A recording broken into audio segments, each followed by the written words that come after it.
morning. Welcome to AM Sports with me, Muftahu Nabila Abdullah. As you can see, I am in my Ghana colors because the senior national team, the Black Stars, will be in action later today, seeking to secure qualification to the next edition of the African Cup of Nations, which will be happening in Cote d'Ivoire. But before that, there are some politics surrounding Ghana football has emerged as George Afriyie, the only contender coming up against the incumbent president of the Ghana Football Association, has been disqualified from contesting the elections. Well, the elections committee, as in a document or in a statement that was sent to him, explained why George Afriyie is not eligible to contest for the position of president of the football government. Let's take a look at the statement as spelled out by the Elections Committee, and it is stated that the decision of the Ghana Football Association Election Committee following the vetting process held on 21st August and 2023, and after careful consideration, the Ghana Football Association's Elections Committee has arrived at the following decisions. These are the reasons that they stated for the disqualification of George Afriyie. They said that the names of the authorized officers proposing or supporting a candidate must be per Article 13(2)(j) of the GFA Statutes 2019. Therefore, the persons that are authorized to propose or support the candidate must be persons whose names are captured in a list of officials, specifying those who are authorized signatories with the right to enter into legally binding agreements with third parties. Any changes of officials and authorized signatories shall be communicated in writing to the General Secretary within 30 days of the said change. That is what Article 13(2)(j) of the GFA statutes are saying. And they go to say that in addition, the authorized officers of the GFA members stated on your nomination form were to attach a statutory declaration indicating that the above GFA members are supporting only one candidate for a position of president, as stated on the nomination form. And they also went further to state that Jeffrey Asari, who signed for one of the clubs, which is Victory Warriors FC, was not authorized to sign. And this is specifically why they said that. They said there was, however, a statutory declaration sworn by Nana Ameyo Menu of Techiman 11 Wonders, who had said that he did not endorse Mr. George Afriyie to contest for the position of president of the Ghana Football Association. They also went on to say that petitions were received by the committee regarding your candidature, which you were informed at the vetting, and questions were asked about them. One of them that we understand is the fact that he sent a text message to the former president of the Ghana Football Association some many years ago, describing him as greedy. So it was used at the vetting committee. And also, they also went on to say that on your nomination form, you indicated that the fifth GFA member supporting you was Victory Club Warriors FC, and the name and designation of the authorized officer of the supporting GFA member was stated as Jeffrey Asari, director of Victory Club Warriors FC. However, the records of Victory Warriors FC from the office of the Registrar of Companies reveal that the only directors of the Victory Club Warriors Limited are Leslie Kuku Battels and Angela Efa, with Angela Efa as the secretary. Hence, they stated that the signature that came from Jeffrey Asari was fraudulent. And that's quite interesting one. They said that the committee has also confirmed from the records submitted to the GFA by Victory Club Warriors that Jeffrey Asari was neither listed as an authorized signatory for the club, nor was he registered on the FIFA Connect system as a club official at the time of signing the nomination form. The vetting and decision making by the elections committee. So subsequently, the committee inquired via a recorded WhatsApp video from the owner of Victory Club Warriors FC, the sole shareholder and director of the club, Leslie Kuku Battels, whether Jeffrey Asari was an authorized secretary for the club or a director of the company. Leslie Kuku Battels confirmed that Jeffrey Asari was neither an official nor a signatory to the club. They went to say, furthermore, Jeffrey Asari confirmed through a recorded WhatsApp video that he was not a director of Victory Club Warriors FC as stated on your nomination form, and stated in a statutory declaration sworn on 8 August 2023.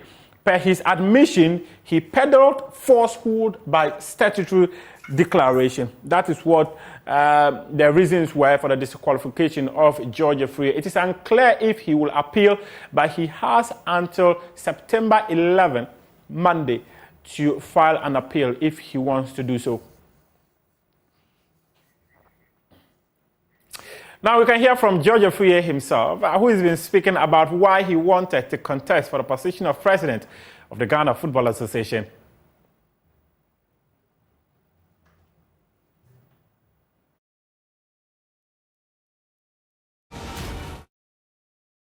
You can do in your jurisdiction. That is allowed by FIFA. The FA, for me, even though I believe that it's wrong, I realized that I was going to be the only candidate who is challenging the FA president. And I didn't want to create that impression that, oh, he can't pay. What is 50,000 Ghana cedis? What is 50,000 Ghana cedis? If 50,000 Ghana cedis is nothing, why were you talking about it as if it is something? Because but I remember wrong. when you filed your nomination, if it is wrong, then stand up to something that is right by not paying that money. No, and tell them that if you want to run the FA... You see, you cannot stay out to fight the system. You stay in to fight it. If I become the FA president, I'll change, of course. And it was so funny. Do you know that members of the executive committee who had approved these fees were struggling to get money to pay? I know members who had actually approached people that will help me to pay my 15,000. So how did you approve it then? Well, because I was the only one paying. I was the only one. People say that position has actually been monetized now. That's true. So if you go, if you can be GFA president, you want to get back your money, isn't it? No, 50,000. Oh, you want to get it back? Oh, I can join forget. I don't need to get it back from the GFA. But where? To get it back from my private business. Oh, your traveling allowances and all that per diems and all, you get it back. But everybody who works get paid for what he works for. And so you get your money back? Well, to some extent, yes. Per diem, yes. But I don't think that some of us, live on per diem. But moved out. Do I look like someone who live on per diem? Be fair. But you're not even there. How are you going to get per diem? Exactly. So that's the point. Okay, this one there. Sitting here, yesterday I was supposed to travel to Japan. I told you when you called me. I said, "Oh, you are even lucky because." So where is the per diem that was? The flight ticket to Japan now is about $5,500. How much per diem can pay that? And when you travel and go and stay there for a very long time, you get the money. But I'm saying that now. On a more serious note, the way you run your football, you are running for your personal interest and not in the interest of the general public. That is why that must change. Oh. That is what you are witnessing now. Is that how you witness Andagozi Nyantechi? Is that how? Now, let's talk football, what happens on the pitch. And later today, the Black Stars will come up against Central African Republic in the final round of the AFCON 2023 qualifiers. The senior national team needs just a point to secure qualification to the tournament that will be staged in January next year. Chris Hilton, head coach of the Black Stars, says that it is important they protect the history or record of not losing at the Baba Yara Sports Stadium. He also added that no player has got a right to be called up into the Black Stars when questions were asked about whether Andre Ayew has got a special place within the senior national team. Very, very conscious of what this game means. Not only the nation, but of course myself, the players and everybody involved, we know what this game means. So our preparation has been for the last 2 days. I've often spoke about the difficulty of preparation at international level, but it's the same. It's the same for the Central African Republic team training today and playing tomorrow, and it's the same for us. We will do everything that we can to get the result that we want to get. So our preparation has been good. As with all international camps, sometimes you miss players, through injuries, and of course we are missing some through injuries, but it's always an opportunity for others. We are playing at home, we have a good record here, and it's a record that we want to continue. There's nobody that has the right to be in any squad. They have to earn that right.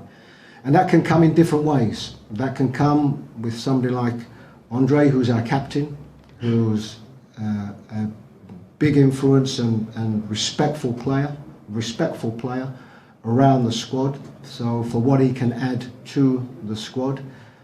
And Edmund Adu, you know, for the games that he's played, and also for the options that we have in central midfield. And you might think different, but we certainly, as from offensive midfield, you know, we don't have as many options as what we have in other positions. You know, particularly players that have played and been in previous squads. So for every player that's in there, there's a thought process that goes on. You know, nobody gets into the squad just because it's the squad.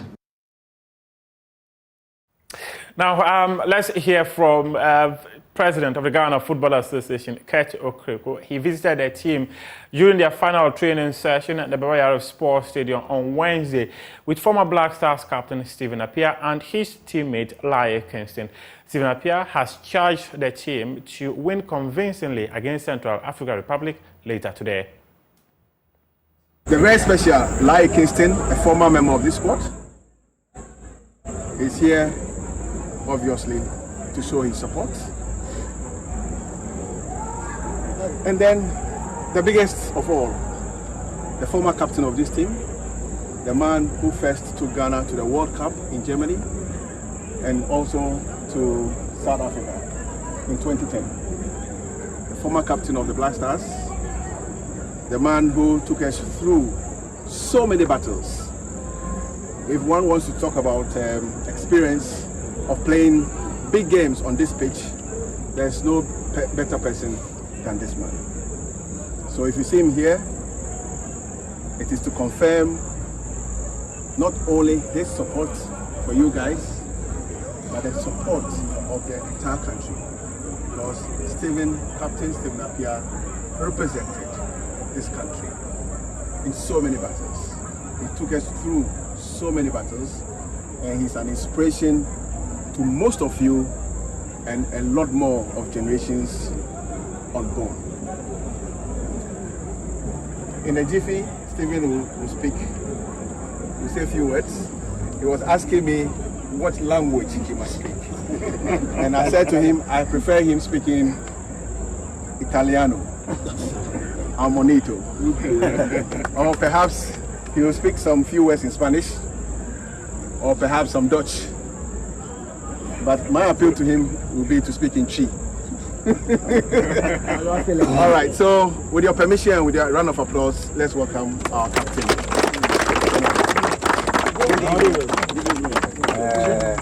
Coach, President, thank you for giving me this opportunity. And I'm so happy to see you guys and see that the spirit is still alive. I mean, these are gone are the days when we used to play before games. These are the things that motivate us. These are the things that bring something out of us. So I'm really, really happy to be here. You guys know the assignment already.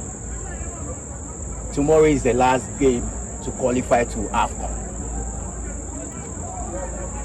And I know that you are ready. I can see. Tomorrow is strategic. Strategic because tomorrow will qualify you to Côte d'Ivoire after you have the World Cup qualified. So I use the word strategic because you have to win the heart of the fans. That's the most important thing. I mean, you guys are playing the game, and at times the 12 men who give us the support and energy to win games are the people in the stands. So tomorrow, whether you like it, we know that you guys are going to win, but win convincingly. Central Republic. Guys, good luck. Thank you.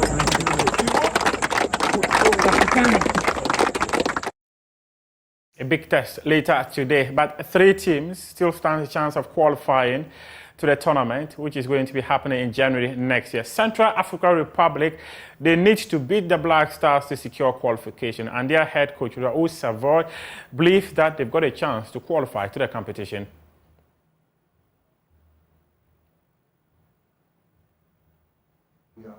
Three teams still in the race.